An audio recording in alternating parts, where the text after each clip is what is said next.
Благодарам, председателке. Почитувани дами и господа, почитуван обвинител Јовевски.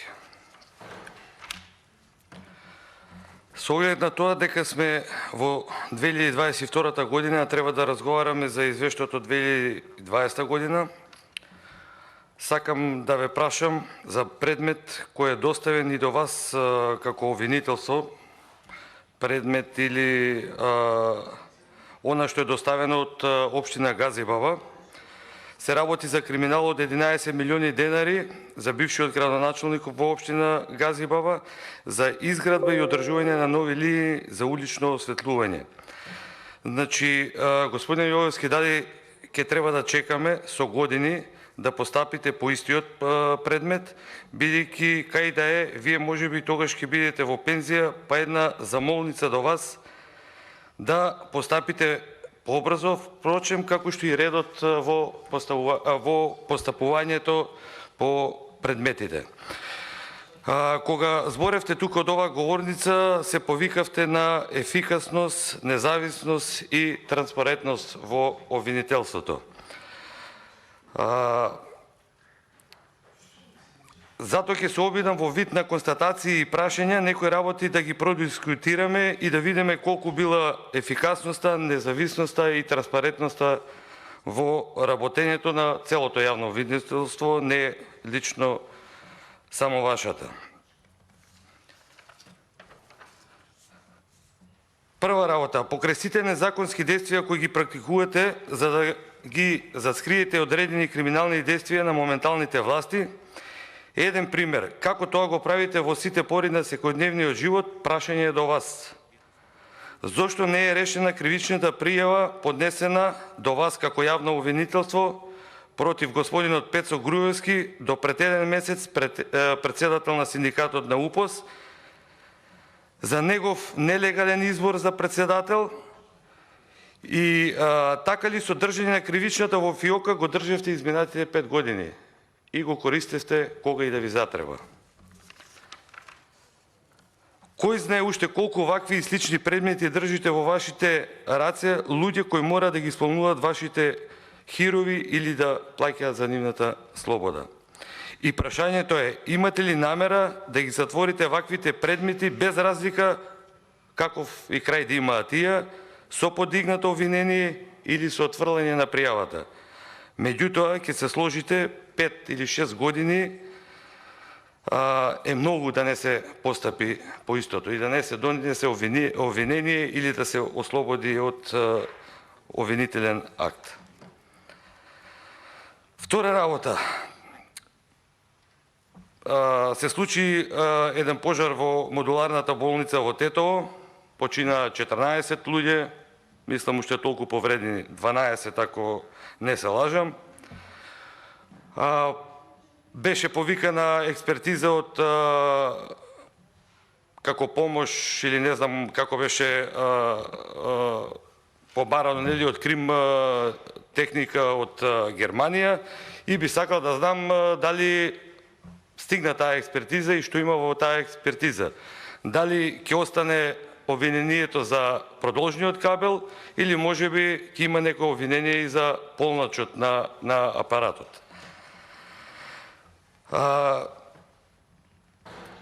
Јас знам дека човечка грешка и криминал, кога станува збор за функционери од власта, од ДУИ и од СДС, не смеете вие да констатирате, меѓутоа ред е да се изјасните по експертизата која е стигната и за кого ќе има обвинителен акт, ако воопшто има таков.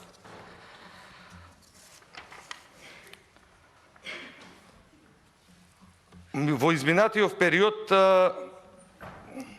еден обвинет сега веќе мислам дека и во затвор, Боки Јовановски, алијас Боки 13, ви праќаше не знам колку број на писма до вас, до другите обвинители, до јавноста и на самото судење мислам дека кажа каде да ги барате парите, а тоа е кај Вице и Зоран Заев. Дали по допрен глас, како го викате тоа, и по исказ на учесник во рекет, дали сте постапиле по истото или и тамо не смеете да постапувате затоа што се работи за кланот Заеви. И впрочем, дали ги најдовте парите? Значи, ако прочепкате малку, може би нема да ги најдете во Македонија, може би ќе ги најдете во некоја друга странска држава, далечна, прекуокеанска, јужноамериканска. Може би ќе ги најдете во Аргентина, Уругвај, не знам, тамо каде што по закон не е дозволена екстрадиција на луѓе. Меѓутоа треба да се потрудите и тоа да го направите, без разлика што се работи за наркокартелот Заеви, и на нив времето ќе им помине.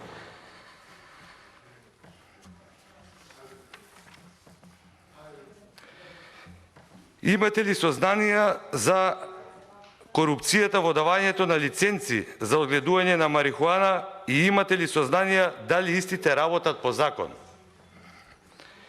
Имено во годините во овие последни години, 4-5 години од кога е на власт ДУИ и СДС, се издадени околу 60 лиценци. 59, 58, не ме држите за збор, вкупно се некаде околу 63-64, од кои само 2 или 3 произведуваат, како што е по закон, масло, медицинско масло од канабис.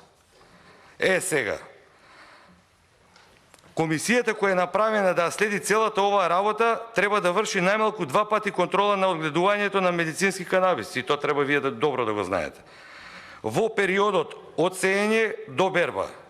Потоа треба да има увид во извршената берба и треба да врши увид во целокупната документација на тие плантажи, компании, како и да е.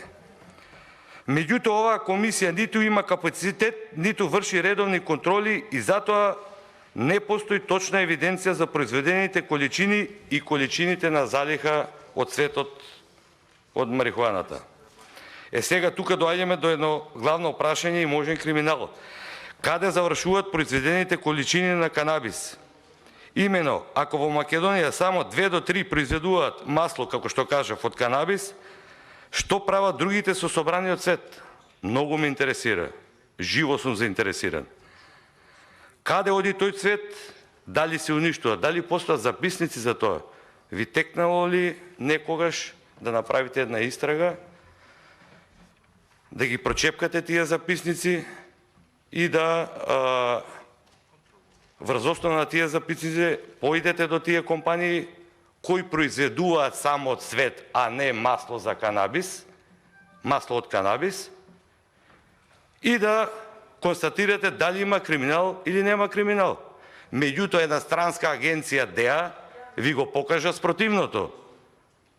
Значи, уопси началник од Министерството за внатрешни работи. Значи, така е по сите градови. Тоа беше акција за да ви покаже дека некои имаат претерано со криминалот со дрога, односно марихуана. И сега би се запрашал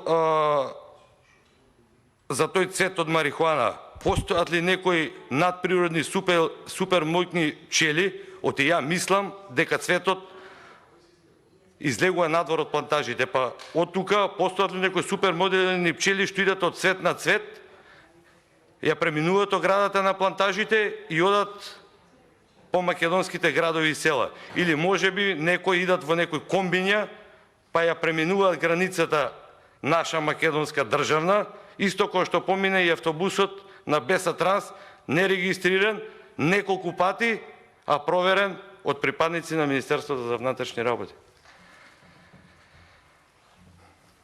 Понатаму, дали имате сознание по допрен глас и дали е постапено по случај за изработка и застајот во испораката на регистарските таблици? Дали сте направиле некоја истрага, бидејќи по јавна набавка во Германија требаше да се произведуваат или можеби се произведуваат, можеби не регистарските таблици и ден денеска има застој во издавањето на регистарски таблици, па можеби можеме да помислиме дека тие таблици се изработуваат во некои подрумски простори во центарот на Скопје, а не во Германија. Во Германија со одличен квалитет, а овие можеби со никаков квалитет. И дали можеби сте се запрашале дека таа компанија ли што работи, можеби работи во некои подрумски простори, дала понуда до некоја македонска фирма која изработувала таблиците регистарски и понудила 80-20 профит. Треба да го истражите тој случај. Проблем имаат македонските граѓани. И тука е многу очигледен криминалот. Ако сакате, ќе го видите, ако не сакате, нема да го видите.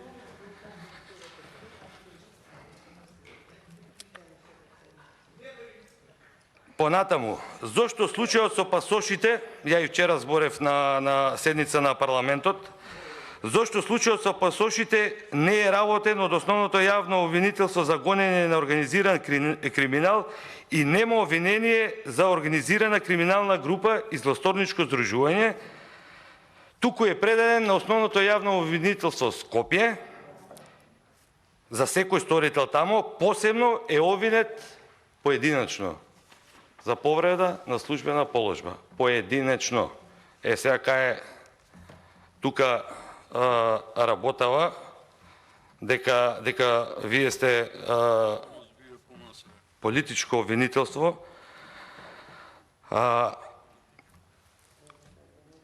Значи, максималната казна сте ја направиле, односно бидејќи сте ја префрлиле во основно јавно обвинителство Скопје, индивидуална, поединачно, значи, максималната казна е до 3 години. Ама во организиран криминал е над 5 години, во зависност од ставките и до 10 години и погоре. Меѓутоа, вие не.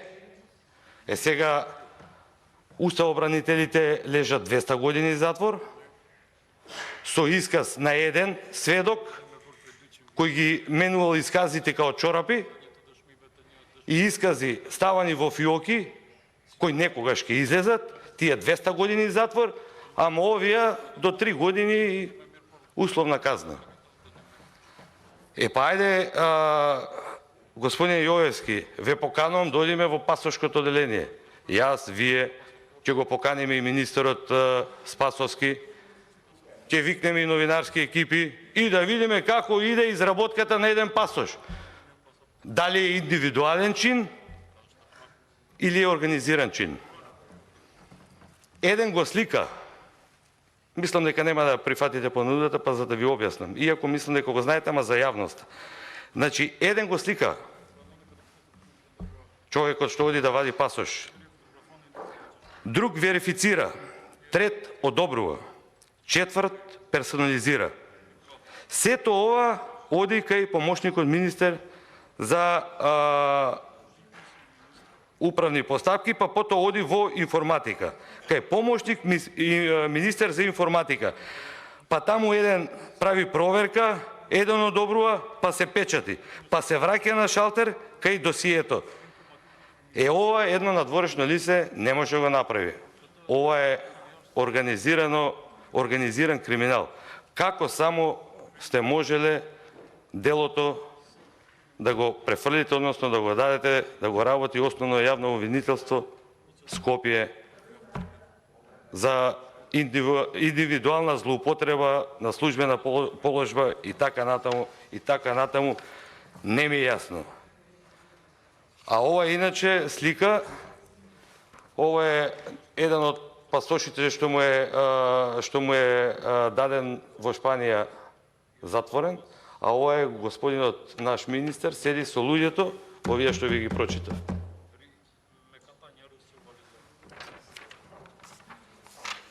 Организирана криминална група, сите заедно.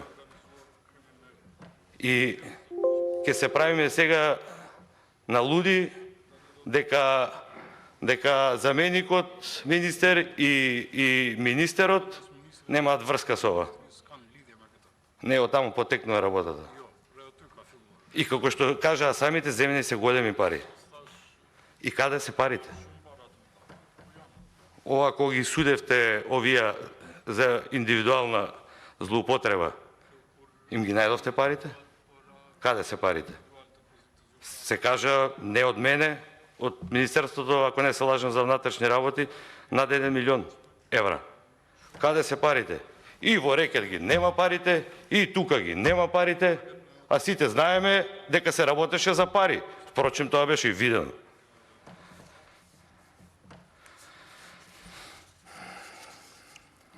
Наредно.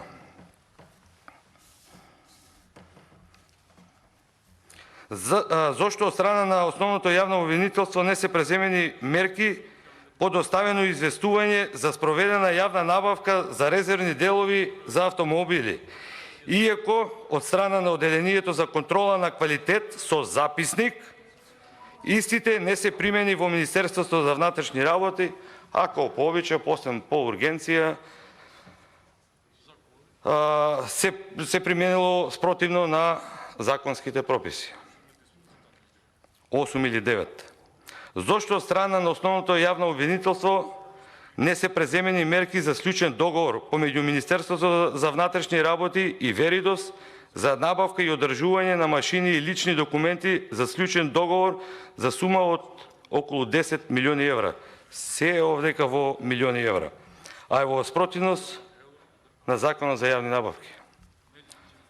Понатаму, зошто од страна на основното јавно обвинителство скоро и да нема ништо преземено за случаите на подкуп со докази евидентирани од Министерството за внатрешни работи, а се работи за парламентарните избори 2020 година.